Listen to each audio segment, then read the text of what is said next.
નમસ્કાર વિદ્યાર્થી મિત્રો. છેલ્લે આપણે જે પ્રકરણ વિડીયોમાં જોયું ભણ્યા એમાં થોડોક પરિવર્તન કરવાનું મને મન થયું અને એ પરિવર્તનના ભાગરૂપે આજે આપણે થોડું પીપીટીમાં જે તમને સરળતાથી સમજાય અને સરળતાથી તમે જોઈ શકો અને પાઠ્યપુસ્તક પણ જોઈ શકો અને થોડું હું સમજાવી પણ શકું અને તમને મજા પણ એના આધારે આવે એવો પ્રયત્ન કર્યો છે. આશા રાખું છું કે તમને એ વધારે પસંદ આવશે. છેલ્લે આપણે વિડીયોમાં ભણ્યા પાઠ પહેલામાં જ તે બક્સરનું યુદ્ધ, પ્લાસીનું યુદ્ધ. પ્લાસીનું યુદ્ધ પછી 1757થી લઈને 1857ના 100 વર્ષના સમયગાળા દરમિયાન ભારતમાં અંગ્રેજોએ પોતાનું પ્રભુત્વ વર્ચસ્વ સ્થાપી દીધું હતું. પ્લાસીનું યુદ્ધ એ એક ટર્નિંગ પોઈન્ટ ગણાય છે. એટલા માટે ટર્નિંગ પોઈન્ટ ગણાય છે કે જેના આધારે અંગ્રેજોને હવે એવું થયું કે ભારતમાં વેપાર કરવા કરતાં વધારે તો સારું રાજ્ય શાસન ચલાવવું છે, કે રાજ્ય સ્થાપવું એ વધારે સારું, કારણ કે એનાથી જે કરવેરો મળે, એનાથી જે આવક થાય એ વેપાર કરતાં વધારે સારી થાય. અને આ જોઈને અંગ્રેજોને વેપાર કરવાને બદલે રાજ્ય શાસન સ્થાપવું એવા પ્રકારનો એ લોકોએ નિર્ધાર કર્યો અને એ અનુસાર અંગ્રેજ સરકારે 1773માં નિયામક ધારો પસાર કર્યો. કંપનીના શાસનનો વિકાસ થાય એ માટે થઈને બંગાળના ગવર્નરને ગવર્નર જનરલનું પદ આપ્યું અને કંપનીનો વ્યાપાર અને રાજકીય હિતો અને અન્ય પ્રવૃત્તિઓ સીધી આ બંગાળના ગવર્નર જનરલના અંકુશ નીચે મૂકવામાં આવ્યું. મુંબઈ અને મદ્રાસના ગવર્નરને એની કાઉન્સિલને ગવર્નર જનરલની નીચે, એટલે કે બંગાળના ગવર્નર જનરલ નીચે મૂકવામાં આવ્યા. અંગ્રેજોએ સૌપ્રથમ બંગાળના પ્રથમ ગવર્નર જનરલ તરીકે વોરન હેસ્ટિંગ્સની નિયુક્તિ કરી હતી. આપ જોઈ શકો છો ફોટામાં ગવર્નર જનરલ વોરન હેસ્ટિંગ્સ બતાવવામાં આવેલ છે. એ ભારતનો પ્રથમ ગવર્નર જનરલ હતો. અત્યાર સુધી કંપનીમાં શું ચાલતું હતું કે જ્યાં વેપાર ચાલતો હોય એવું મોટું મથક, વડું મથક હોય ત્યાં ગવર્નરનું પદ આપવામાં આવતું હતું. અને આ ગવર્નર છે એ ભારતમાં વ્યાપાર સારી રીતે ચાલે એ જોતા હતા. વ્યાપારમાં કંઈ અડચણો હોય, મુશ્કેલીઓ હોય એ દૂર કરવાનો પ્રયત્ન કરતા હતા. પણ હવે કંપનીને વ્યાપાર એક સાઈડમાં રહી ગયો, એટલે કે વ્યાપાર તો ખરો જ, તે વ્યાપાર કરતાં પણ વધારે આવક એમને રાજકીય વિસ્તાર વધારવાથી, મહેસૂલ ઉઘરાવવાથી વધારે આવક મળવાની હતી એવું એમને લાગ્યું. અને એને કારણે એમણે ભારતમાં પોતાનું વર્ચસ્વ સ્થાપવા માટે, પોતાનો રાજકીય હિતો પોતાના સ્થાપવા માટે થઈને એમણે ભારતમાં શાસન કરવાનું નક્કી કર્યું. અને એ અનુસાર ગવર્નર જનરલ વોરન હેસ્ટિંગ્સે શરૂઆતમાં પ્રથમ મરાઠા વિગ્રહ કર્યો. મૈસૂરના હૈદર અલી સાથે દ્વિતીય મૈસૂર વિગ્રહ પણ કર્યો. આ બંને સત્તાનો સામનો કરતા ઈસ્ટ ઇન્ડિયા કંપનીની મુશ્કેલીઓ ઘણી બધી વધી ગઈ.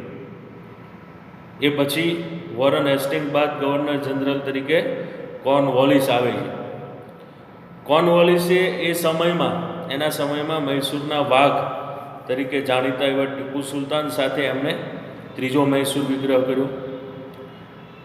એ જાણતો હતો કે ટીપુ સુલતાનને હરાવવો સરળ નથી, એટલે કંપનીએ મરાઠાઓ અને નિજામની મદદ લીધી. અને આમ ત્રણેયની સંયુક્ત સેનાએ ટીપુ સુલતાનને હાર આપી. એમની હાર થઈ. ટીપુ સુલતાને સંધિ સ્વીકારવાની ફરજ પડી. કેમ એવું થયું? તો કે દુશ્મનનો દુશ્મન મિત્ર, ડિવાઈડ એન્ડ રૂલ, ભાગલા પાડોને રાજ કરવાની નીતિ. એ અંગ્રેજો સારી રીતે જાણતા હતા કે ભારતમાં જે રજવાડાઓ છે એ રજવાડાઓ અંદરો અંદર એકબીજા સાથે એમને સંબંધો એવા નથી કે જેનો એને ગેરલાભ ઉઠાવ્યો. એકબીજા રાજાઓ વચ્ચે ફાટફૂટ પાડી અને પોતાનું શાસન સ્થાપવું એ એક મુખ્ય એનો હેતુ હતો. અને એને કારણે આ હેતુમાં તમે જુઓ તો ભારતના રજવાડાઓ રીતસરના ફસાઈ ગયા હતા એની જાળમાં. અને એને કારણે અહીંયા તમે જાણો છો કે ટીપુ સુલતાન ગમે એટલો શક્તિશાળી હતો તો પણ ટીપુ સુલતાને હાર એમની સાંપડી હતી. કેમ? તો કે એમને અંગ્રેજોએ મરાઠા અને નિજામની મદદ લીધી હતી. નહીંતર અંગ્રેજોથી સીધી રીતે ટીપુ સુલતાનને હરાવવો એ શક્ય નહોતું. એ પછી જુઓ તો કોર્નવોલિસ બાદ ગવર્નર જનરલ સર જ્હોન શોર બને છે. પણ સર જ્હોન શોર એ તટસ્થતાની નીતિ ધરાવતો હતો અને એને કારણે ઈસ્ટ ઇન્ડિયા કંપનીની પ્રતિષ્ઠા એક બાજુ ઘટી ગઈ હતી. બીજી બાજુ મરાઠાઓ પણ વધારે શક્તિશાળી બન્યા, કારણ કે ગવર્નર જનરલ નબળો હતો જ્હોન શોર, અને એને કારણે એની પ્રતિષ્ઠા ઓછી થઈ. અને આ પ્રતિષ્ઠાને ફરીવાર પુનઃસ્થાપિત કરવા માટે થઈને એ પછીનો ગવર્નર જનરલ વેલેસ્લી, તો વેલેસ્લી માથે કંપનીની સર્વોપરિતાની જવાબદારી આવી પડી હતી. વેલેસ્લીએ ખૂબ સરળતાથી અને સાહજિક રીતે આ જવાબદારી ઉપાડી લીધી. કોઈને ખબર પણ ન પડે, આપણે એમ કહીએ ને કોથળામાં પાંચેરી મારવી, એટલે કે તમને વાગે પણ ખરું અને તમને ખબર પણ ન પડે કે તમને માર્યું, એવી કહેવત છે, તમે બધા જાણતા હશો. અને એ કહેવતને ધ્યાનમાં રાખીને જોઈએ તો એમણે વેલેસ્લીએ શું કર્યું કે રાજાઓને ખબર ન પડે કે એની પાસેથી રાજ્ય પણ લઈ લીધું અને એક બાજુ એને મદદ પણ કરી, એવું પણ થાય. એ માટે એણે એક સ્કીમ શરૂ કરી. એ સમયની સ્કીમ જ ગણાય. તમે બધા સ્કીમમાં જાણતા છો સ્કીમ એટલે શું. હકીકતમાંથી આપણને છેતરવા સિવાય બીજું કંઈ હોતું જ નથી. એવી જ રીતે વેલેસ્લીએ પણ, અંગ્રેજો બુદ્ધિશાળી હતા એટલે એમણે શું કર્યું, સહાયકારી યોજના શરૂ કરી. આ સહાયકારી યોજનાની કેટલીક શરતો એમણે રાખી હતી.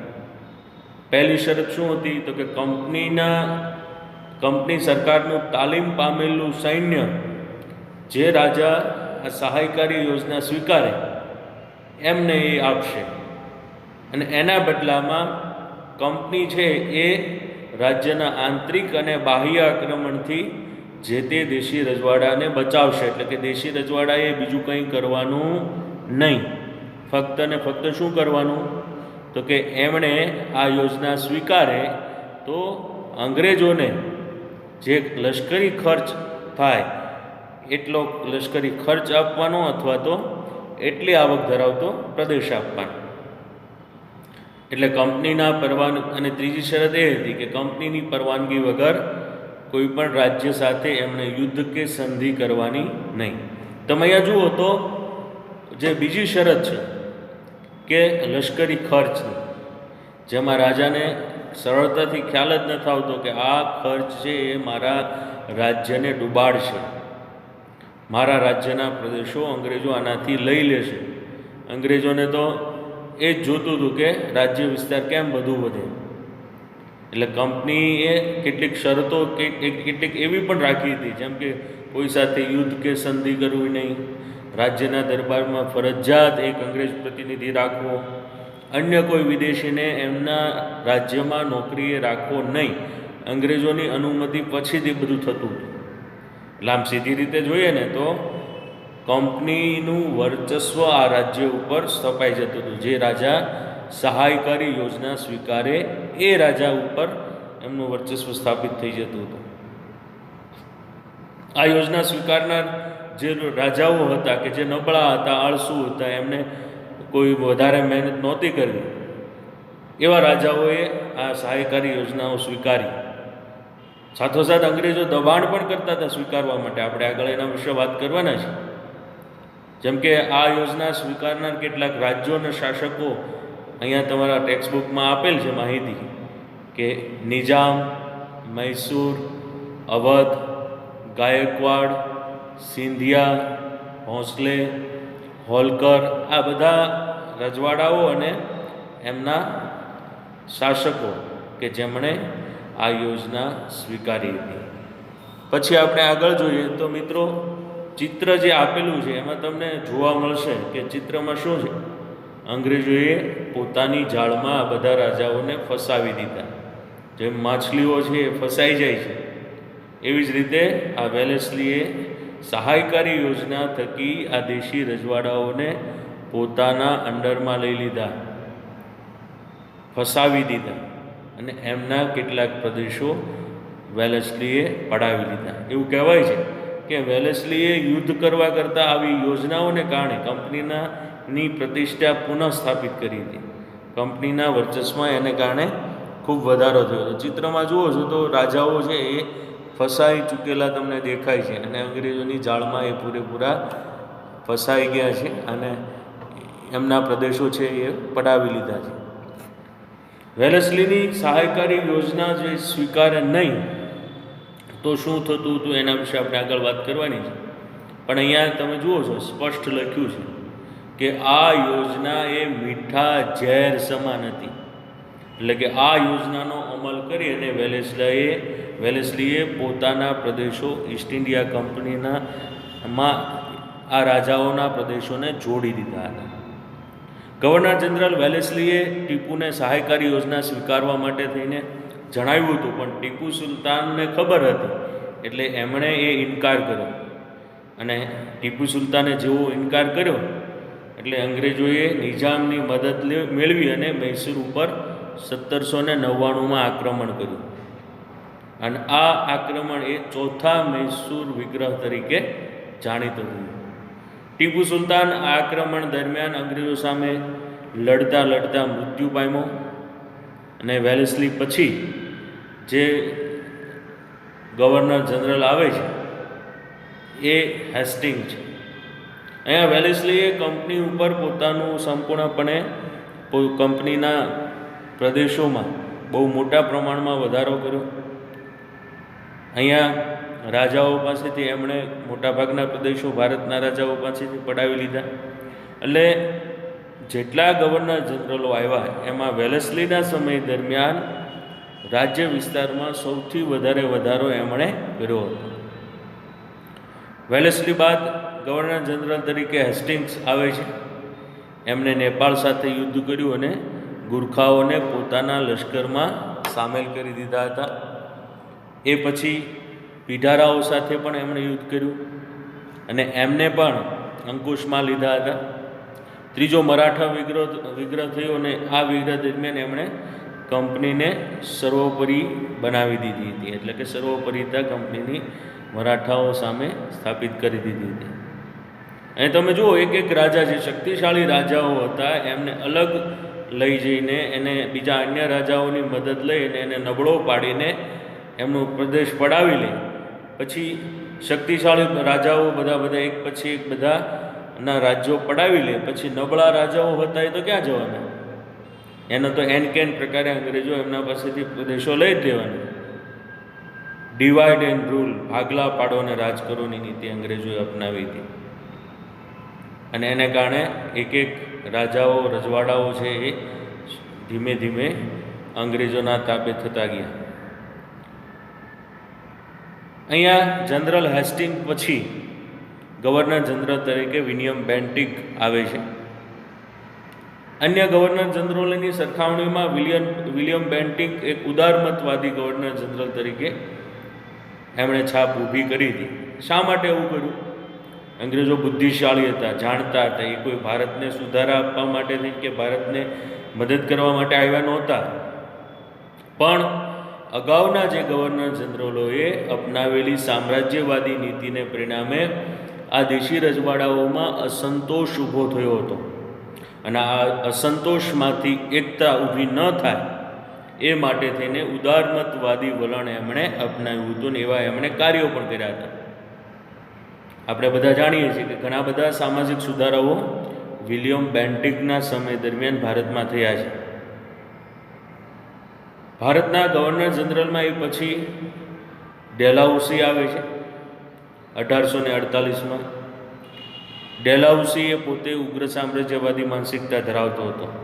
જેવી રીતે તમે ભણી ગયા અગાઉ કે વેલેસ્લીએ સહાયકારી યોજના દરમિયાન એમણે મોટાભાગના પ્રદેશો ભારતમાં લઈ લીધા હતા, એવી જ રીતે ડેલહાઉસીએ પણ સામ્રાજ્યવાદી માનસિકતાને કારણે એમણે પોતાની સામ્રાજ્યવાદી નીતિને પોષવા માટે થઈને કંપનીની એક અલગ પ્રકારની નીતિ એમણે અપનાવી હતી રાજ્ય વિસ્તાર સ્થાપવા માટે. જીત, જપ્તી અને ખાલસા નીતિ. એન કેન પ્રકારે કંપનીના શાસનનો વધારો કરવો, કંપનીના પ્રદેશોને ભારતીય જે ઋષિ રજવાડાઓ છે એમની પાસેથી પ્રદેશો લઈ અને કંપનીના શાસનમાં એ જોડી દેવા, કોઈ પણ સંજોગોમાં આ કાર્ય કરવું એ એમની એક માનસિકતા હતી. એટલે એમણે જીત એટલે કે લડાઈ કરીને, જપ્તી એટલે કે પડાવી લેવું એમની પાસે એન કેન પ્રકારે, અને ખાલસા એટલે કે એમને રાજ્ય ખાલી કરાવવું, લઈ લેવું, એની પાસેથી અલગ અલગ પ્રકારના કારણો બતાવીને પડાવી લેવું. અહીંયા ડેલહાઉસીની ખાલસા નીતિનો ચાર્ટ તમારા પાઠ્યપુસ્તકમાં પણ આપ્યો છે, અહીંયા આપણે વિડીયોમાં પણ દર્શાવ્યો છે. કઈ રીતે ખાલસા કરવામાં આવતા હતા? તો કે એક યુદ્ધ દ્વારા, બીજું કોઈ રાજા પુત્ર અવસાન પામે તો એમનું રાજ્ય ખાલસા કરવામાં આવતું હતું, ત્રીજું કોઈ રાજ્ય ગેરવહીવટ કરે છે, અંગ્રેજોને મન ગેરવહીવટ, તમે જુઓ એવું નહીં કે પ્રજાને મન, પણ કંઈક ને કંઈક બાનું તો જોઈએ ને, એટલે અંગ્રેજોને મન ગેરવહીવટના ભાવના હેઠળ પ્રદેશો પડાવી લીધા. કરજની ઉઘરાણી તળે પ્રદેશો ખાલસા કરવા, નામ માત્રની સત્તાનો અંત લાવીને પ્રદેશો ખાલસા કરવા. યુદ્ધ દ્વારા તમે જુઓ તો પંજાબ અને પેગુ જે નીચલું બર્મામાં આવેલ છે એ બંને પ્રદેશો એમણે યુદ્ધ દ્વારા ખાલસા કર્યા. અપુત્ર અવસાન પામનાર જે રાજાઓ હતા જેમના પ્રદેશોમાં સતારા, જૈતપુર, સંબલપુર, ઉદયપુર, ઝાંસી, બઘાત, નાગપુર, આ બધા પ્રદેશો છે. એ પ્રદેશો, ઉદયપુર એટલે મધ્યપ્રદેશમાં આવેલું છે, એ બધા પ્રદેશો એમણે રાજા અપુત્ર અવસાન પામ્યો હોય તો એ બીજા કોઈને એનું રાજ્ય સોંપી શકે નહીં, એ પ્રદેશ એ અંગ્રેજોએ લઈ લેવાનો. આવા પ્રકારના મન ફાવે એવા પોતાના નિયમોને ભારતમાં એમણે સ્થાપિત કરી દીધા. શા માટે? તો કે ભારતના શાસકો નબળા હતા. ડિવાઈડ એન્ડ રૂલ, ભાગલા પાડોને રાજ કરોની નીતિ, અને એને પરિણામે તમે જુઓ તો આ બધા પ્રદેશો એમણે પડાવી લીધા. ગેરવહીવટનું બહાનું બતાવી અને ખાલસા કર્યું અવધને. કરજની ઉઘરાણી તળે એટલે કે નિજામનો વરાડ, સમૃદ્ધ એવો પ્રાંત, વરાડ પ્રાંત, એ એમણે પડાવી લીધો.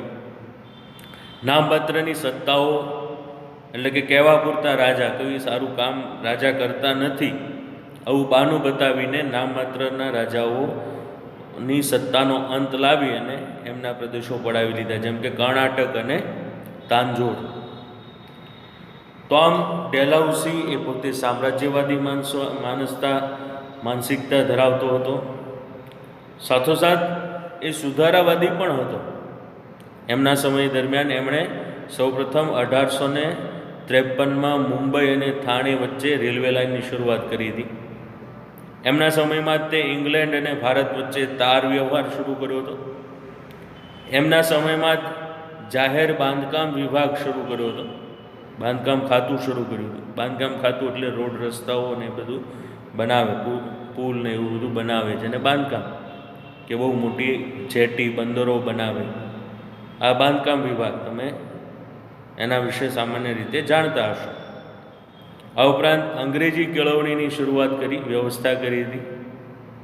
આ ઉપરાંત સામાજિક સુધારાઓ પણ કર્યા, જેમ કે વિધવા પુનઃવિવાહ, બાળ લગ્ન પ્રતિબંધક ધારો, એ એમના સમયમાં પસાર કર્યા હતા. તમે ભણી ગયા, આગળ આપણે વાત પણ કરી કે વિલિયમ બેન્ટિંગ, જેમણે સતી પ્રથા દૂર કરતો કાયદો પસાર કર્યો હતો.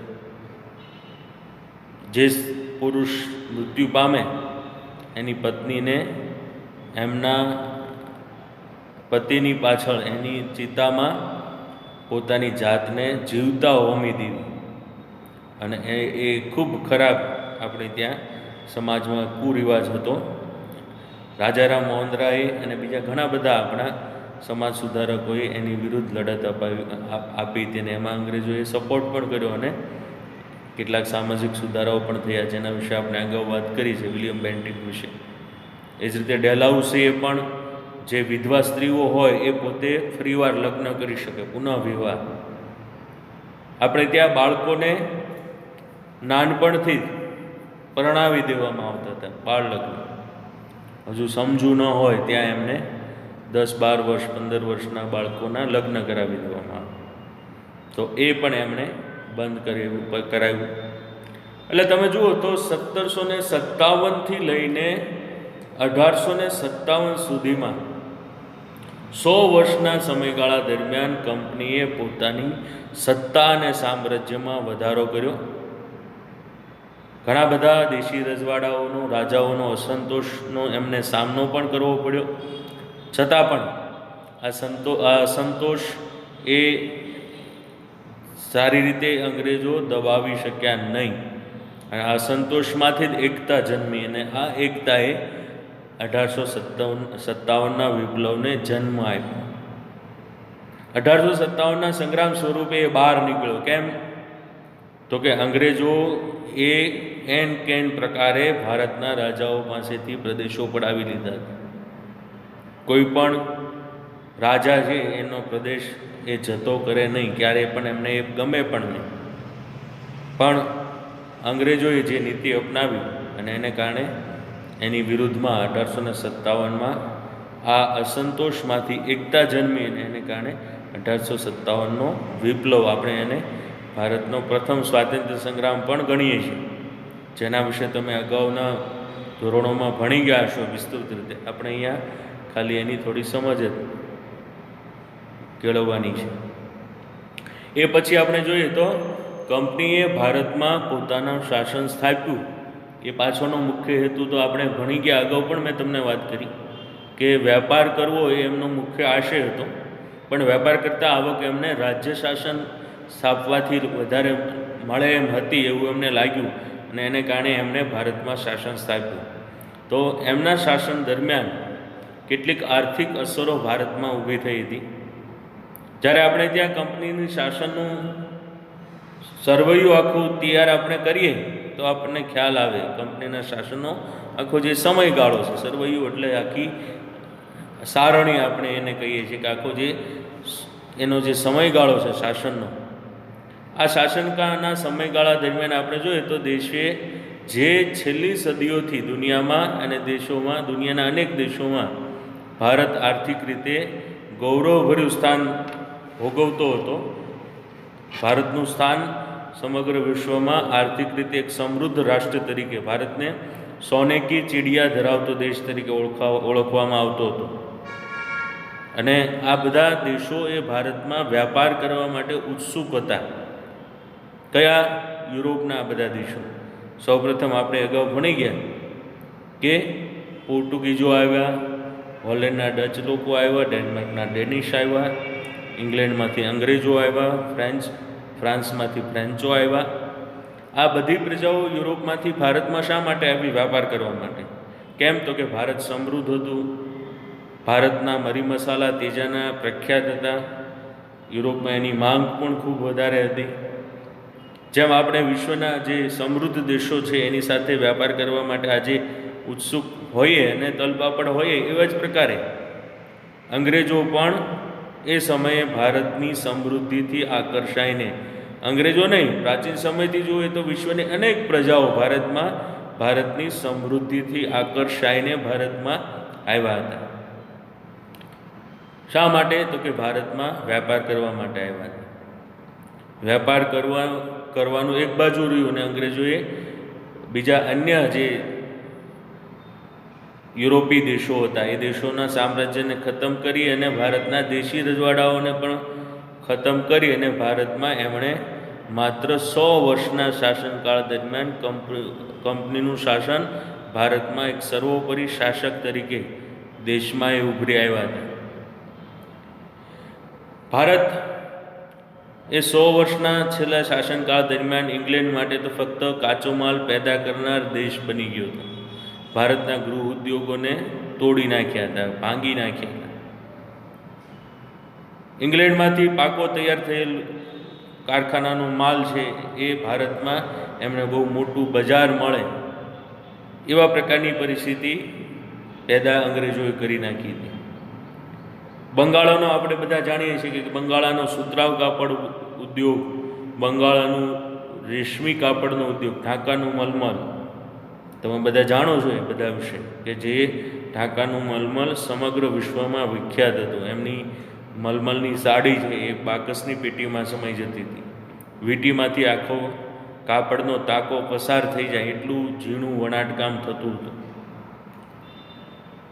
એટલે આપણે અહીંયા એક ઉદાહરણ દ્વારા જોઈએ તો કે સુતરાઉ કાપડ, કાચું રેશમ, ખાંડ, મલમલ, શણ, આ બધાની નિકાસ 1708થી લઈને 1756 સુધી બંગાળ આ બધાની નિકાસ કરતું હતું.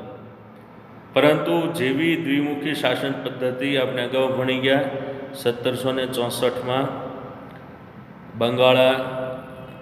બંગાળ, બિહાર અને ઓરિસ્સાની દીવાની સત્તા પ્રાપ્ત થઈ.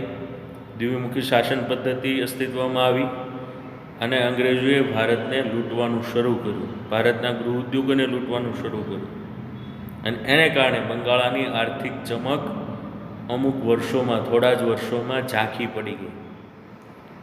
શું એણે કર્યું હતું તો કે કંપનીએ ખૂબ અન્યાયી મહેસૂલ નીતિ ભારતના ખેડૂતો ઉપર નાખી હતી. એને કારણે ખેડૂતો દેવાદાર બન્યા હતા. અંગ્રેજ સરકારે ઇંગ્લેન્ડનો કાપડ ઉદ્યોગ વિકસે અને ભારતનો કાપડ ઉદ્યોગ નષ્ટપ્રાય થાય, બંધ થાય, એટલા માટે ભારતના કાપડ ઉદ્યોગ ઉપર અન્યાયી જકાત નીતિ નાખી હતી. એટલે ભારતનું કાપડ મોંઘું પડે. જે કંપની ભારતના કાપડનો કોઈ કારીગર પોતાના ગૃહ ઉદ્યોગમાં કાપડ વણીને બજારમાં વેચે તો ખૂબ મોંઘો પડે. દાખલા તરીકે ઉદાહરણ આપું તમને. દાખલા તરીકે કોઈ સાડી, એ સમયની આપણે કિંમત ગણીએ 100-150 રૂપિયા, આપણે 100 રૂપિયા ગણીએ તો 100 રૂપિયાની એક સાડી તૈયાર થાય તો અંગ્રેજો શું કરતા હતા? કારણ કે શાસન તો અંગ્રેજોનું જ હતું એટલે વધારે જકાત નાખતા હતા. એટલે 100 રૂપિયાની સાડી ઉપર ઉદાહરણ આપું છું આ તો, કે 50 રૂપિયા જકાત નાખે એટલે સાડી કેટલાની બની? એની કિંમત 150 રૂપિયા થઈ ગઈ. 50 તો જકાત નાખી તો થાય શું? 150 રૂપિયામાં કોઈ સાડી ખરીદે નહીં ભારતની. કેમ? તો કે મોંઘી પડે. એના બદલે ઇંગ્લેન્ડથી એ લોકો જકાત, શૂન્ય જકાત હતી એમની પાસેથી, જકાત ઇંગ્લેન્ડથી આવતા માલ ઉપર લેવામાં આવતી નહોતી. એટલે ઇંગ્લેન્ડની સાડી કે ઇંગ્લેન્ડનું જે કાપડ છે એ ભારતના કાપડ કરતાં સસ્તું પડે. આપણું કાપડ, આપણા કાપડની જે સાડી છે એ 150માં મળે તો ઇંગ્લેન્ડની કાપડની સાડી 100માં મળે, 70માં મળે, 80માં મળે, સસ્તી મળે. એટલે આપણે શું કરીએ? સસ્તું હોય એ જ ખરીદીએ. ભારતનું છે, મારા દેશનું છે. સ્વદેશી જાગરણ અને સ્વદેશી ચળવળ એ સમયે એટલી બધી જાગૃત નહોતી થઈ. આજે આપણે જે રીતે ચાઇનાની વસ્તુઓ ખરીદીએ છીએ તો એને કારણે શું થાય? એ સમયે જે અંગ્રેજોએ ભારતની પરિસ્થિતિ ખરાબ કરી એ જ પરિસ્થિતિ અત્યારે ચાઇનાની આપણા દેશમાં જોવા મળે છે. ચાઇનાનું બહુ મોટું નેટવર્ક ભારતમાં ઊભું કરવા માગે છે અને ભારતમાંથી સસ્તી કિંમતે વસ્તુઓ વેચીને વેચીને એ લોકો ભારતમાંથી બહુ મોટા પ્રમાણમાં પોતાના દેશમાં એ પૈસો ઢસડીને લઈ જાય છે, જે રીતે અંગ્રેજો એ સમયમાં લઈ જતા. એટલે એને કારણે આપણે હવે એ વાત નથી કરવી ચાઇનાની, પણ અંગ્રેજોએ આપણે શીખવાનું છે. ઇતિહાસ આપણને શીખવે છે કે આપણે શું કરવું જોઈએ, શું ન કરવું જોઈએ. અહીંયા સ્વદેશીની વાત જે છે એ એટલા માટે જ મેં કરી કે હાલમાં આપણો દેશ આ પરિસ્થિતિમાંથી પસાર થઈ રહ્યો છે અને એ સમયે અંગ્રેજોએ પણ આ જ આપણી ઉપર નીતિ કરી હતી કે આપણા કારખાનામાંથી તૈયાર થતું કાપડ મોંઘું પડે, એનું કાપડ સસ્તું મળે એટલે જકાત વધારી દેવામાં આવતી હતી. એને પરિણામે ભારતનો ખેડૂત, ભારતનો ગૃહ ઉદ્યોગકારો એ પોતાનો વ્યવસાય છોડવાની ફરજ પડી. વ્યવસાય છોડવો પડ્યો એમને. ખેડૂતો પાયમાલ બની ગયા, દેવદાર બની ગયા, દેવાદાર બની ગયા, માથે દેવું થઈ ગયું. કંપનીના અધિકારીઓ છે એ ગૃહ ઉદ્યોગોમાં કામ કરનાર જે લોકો છે એની પાસેથી ખૂબ ઓછા પૈસામાં વધારે કાપડ વણાવી લેવાનો કોન્ટ્રાક્ટ કરાવવામાં આવતા હતા.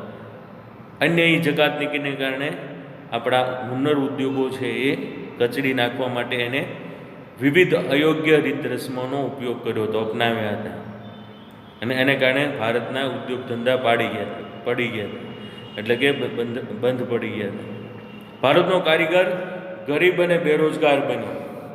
કંપનીના વ્યાપારીઓ ખાનગી રીતે વ્યાપાર કરી અને બંગાળના કારીગરો પાસેથી ટૂંકી મુદતમાં ચોક્કસ જથ્થામાં કાપડ વણાવી લેવાનો, પૂરું પાડવાનો કોન્ટ્રાક્ટ લખાવી લેતા હતા એમની પાસેથી. જો કોઈ કારીગર એ કોન્ટ્રાક્ટ સાઇન કરવાનો ઇનકાર કરે, કોન્ટ્રાક્ટ ન સ્વીકારે તો એને ફટકા મારવામાં આવતા હતા, જેલની સજા કરવામાં આવતી હતી. કંપનીના આગમન પહેલાં ભારતના ગામડાઓ સ્વાવલંબી હતા, સમૃદ્ધ હતા. હવે અંગ્રેજોના આવવાથી ભારતના ગામડાઓ ગરીબ બન્યા, પરાવલંબી બન્યા, પરાધીન બન્યા. આમ ઈસ્ટ ઇન્ડિયા કંપનીના આગમનથી ભારતની આર્થિક અને રાજકીય સ્થિતિ ખૂબ ખરાબ બની. આમ અંગ્રેજોના શાસનથી ગરીબ અને પરાધીન આપણું રાષ્ટ્ર બન્યું. ઈસ્ટ ઇન્ડિયા કંપનીના શાસનકાળ દરમિયાન ભારતમાં કેટલાક સુધારાઓ થયા, પણ એની બહુ અસર નહીં. એણે સુધારાઓ કર્યા, પણ શા માટે કર્યા? પોતાનો વ્યાપાર વધારવા માટે કર્યા. જેમ કે એમણે મુંબઈ અને થાણે વચ્ચે સૌપ્રથમ રેલવે શરૂઆત કરી, એ વાત આપણે અગાઉ પણ વાત કરી. ઇંગ્લેન્ડ અને ભારત વચ્ચે એમણે આગબોટ સેવાની શરૂઆત કરી હતી. શા માટે? પોતાનો વ્યવસાય વધે એટલા માટે, નહીં કે ભારતના લોકોને સુવિધા મળે. મુંબઈ, મદ્રાસ એટલે કે ચેન્નઈ અને કોલકાતા, આ બધા મોટા શહેરોમાં એમણે મહાબંદરોનો વિકાસ કર્યો હતો. શા માટે? કે બંદર દ્વારા વેપાર ખૂબ સારી રીતે ભારતમાં કરી શકે. ભારતને લૂંટાય એટલું લૂંટીને ભારતનું શોષણ કરીને ખોખલું બનાવવા માટે થઈને કંપનીએ આ પ્રકારે પોતાના વેપારના વિકાસ માટે સુધારા કર્યા હતા.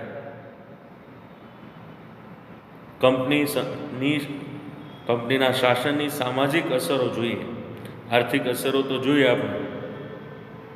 ઉદ્યોગો ભાંગી પડ્યા, કારીગરો બેકાર બન્યા, ખેડૂતો પાયમાલ થઈ ગયા, ભારતને ખોખલું બનાવી નાખ્યું. એની સામાજિક કંપનીના શાસનની અસરો, સામાજિક શું થઈ, સમાજમાં કેવા પ્રકારની પરિસ્થિતિ ઉદ્ભવી, એના વિશેની વાત કરીએ તો બ્રિટિશ વહીવટ દરમિયાન એમણે વર્તમાનપત્રોનો વિકાસ કર્યો હતો, એટલે ભારતીય પ્રજામાં વિચાર અને વાણી સ્વાતંત્ર્યનો વિકાસ થયો. એ સમય દરમિયાન સમાજમાં કેટલાક પ્રદેશોમાં જે કુરિવાજો હતા જોવા મળતા હતા, જેમ કે સતી પ્રથા, દીકરીને દૂધપીતી કરી દેવી, બાળ લગ્ન, આવા કુરિવાજો જોવા મળતા હતા. અને અંગ્રેજોના સંપર્ક થકી તે આપણે અગાઉ પણ વાત કરી મુજબ રાજારામ મોહન રાય, દુર્ગારામ મહેતા, બહેરામજી મલબારી, આ બધાએ કુરિવાજો દૂર કરવા માટે કેટલાક કાયદાઓ પણ કર્યા. ભારતમાં વહીવટી માળખાનું અંગ્રેજીકરણ પણ થયું. અંગ્રેજી જાણકાર લોકોને એમને જરૂર હતી, કારણ કે ભારત સાથે વ્યાપાર કરવો હોય તો ભાષા એ મહત્ત્વનું માધ્યમ છે વ્યાપાર કરવા માટે, કોમ્યુનિકેશન માટે થઈને. એટલે અંગ્રેજી જાણનાર એક વર્ગની એમને જરૂર હતી ને એટલા માટે એમણે ભારતમાં અંગ્રેજી શિક્ષણ પદ્ધતિ દાખલ કરી હતી. નહીં કે ભારતને સુધારો મળે, ભારતના લોકો સમજુ બને, શિક્ષિત બને, સમાજમાં સુધારાઓ થાય, સમાજમાં જાગૃતિ વધે, એ માટે થઈને શિક્ષણનો વ્યાપ વધાર્યો એવું નહોતું. એને એક જાણકાર વર્ગની જરૂર હતી કે જેનાથી એનો વ્યાપાર સરળ બને. અને પરિણામે એમણે અંગ્રેજી શિક્ષણ પદ્ધતિ ભારતમાં મેકોલોના પ્રયત્નને કારણે એમણે અંગ્રેજી શિક્ષણ પદ્ધતિનો પ્રારંભ કરાયો હતો. ભારતમાં એનો પ્રારંભ થયો હતો. ચાર્લ્સ વુડની ભલામણથી મુંબઈ, મદ્રાસ એટલે કે ચેન્નઈ, કોલકાતા, આ ત્રણેય જગ્યાએ યુનિવર્સિટીઓની સ્થાપના થઈ. ભારતમાં અંગ્રેજી શિક્ષણને કારણે ભારતમાં એક અંગ્રેજી જાણનાર એક એવો વર્ગ ઊભો થયો. ભલે એણે પોતાના સ્વાર્થ માટે અંગ્રેજી શિક્ષણ પદ્ધતિ દાખલ કરી હતી, પણ એ સ્વાર્થ જ એમને નુકસાન પહોંચાડે છે. અહીંયા તમે જુઓ તો ભારતમાં જે આ અંગ્રેજી જાણનાર વર્ગ હતો, આ વર્ગે જ ભારતમાં સુધારાવાદી માંગણીઓ શરૂ કરી. આ વર્ગે ભારતમાં સુધારાની પ્રક્રિયાને વેગ આપ્યો. આ વર્ગના લોકો જ ભારતમાં સામાજિક આંદોલનો, રાજકીય આંદોલનો અને અંગ્રેજો સામે શરૂઆતમાં એમની જે અન્યાયી નીતિ રીતિ છે, એટલે કે એની ગુલામી પ્રથા, એમની શોષણ નીતિ, એમની જે આર્થિક નીતિ, એની જે રાજકીય નીતિ, આ બધા સામે અંગ્રેજો સામે સૌથી પહેલાં કોઈ પડનાર વર્ગ હોય તો આ અંગ્રેજી જાણનાર વર્ગ હતો, અંગ્રેજી શિક્ષણ મેળવનાર વર્ગ હતો. એટલે એક રીતે તો આડકતરી રીતે એમનો ફાયદો પણ ભારતને થયો, અંગ્રેજી જાણનાર લોકોનો. હવે છેલ્લે આપણે આખા પ્રકરણ વિશે જોઈએ તો ભારતમાં ઈસ્ટ ઇન્ડિયા કંપની એ ભારતની સમૃદ્ધિ અને વેપારથી આકર્ષીને વેપાર કરવા માટે આવી હતી. પણ ભારતમાં એમણે કંપનીએ પોતાનું શાસન સ્થાપ્યું અને આ શાસનના પરિણામે ભારતની રાજકીય, આર્થિક, સામાજિક, સાંસ્કૃતિક ક્ષેત્રે જે સારી અને નરસી એટલે કે ખરાબ જે અસરો ઊભી થઈ, એને પરિણામે ભારતના લોકોએ એનો જે વિરોધ કર્યો અને એ જે આગળનું કંપનીના શાસનના સામે ભારતના લોકોનું જે આંદોલનો, એનો વિરોધ, જેના વિશે આગળના પ્રકરણમાં જે ક્રાંતિકારી પ્રવૃત્તિઓ છે એના વિશે ભણવાનું છે. પણ ફક્ત ને ફક્ત ભારતમાં એમણે એક જ બાબતને ધ્યાનમાં રાખી હતી કે ભારતના ભોગે ઇંગ્લેન્ડને સમૃદ્ધ બનાવવું. ભારતનું જેટલું શોષણ થાય એટલું શોષણ કરી, શોષી, ખોખલું બનાવી અને ઇંગ્લેન્ડને સમૃદ્ધ બનાવવું. આ એકમાત્ર નીતિ હતી ભારતમાં આવવાની, વેપાર કરવાની, શાસન ચલાવવાની. એટલે આમ ભારતમાં આવીને પોતાના લાભ માટે થઈને એમણે પોતાની વ્યવસ્થા માટે થઈને જે સંસ્થાગત સુધારાઓ કર્યા, જેનો પ્રત્યક્ષ કે પરોક્ષ રીતે આપણને લાભ પણ મળ્યો, જેના વિશે અમે અગાઉ પણ વાત કરી છે.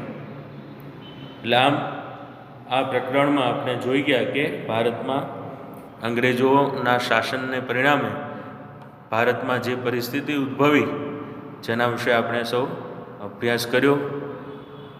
ખૂબ સારી રીતે તમે આ લેક્ચર સાંભળ્યું હશે અને સારી રીતે તમે અભ્યાસ કરજો. કોરોનાના સમયગાળા દરમિયાન આપણે રૂબરૂ તો મળી શકતા નથી, પણ વિડીયોના માધ્યમ થકી આપણે મળીએ છીએ. તો ખૂબ ઘરે રહી અને સારી રીતે અભ્યાસ કરો અને સારી રીતે આગળ વધો એવી શુભેચ્છાઓ. આભાર.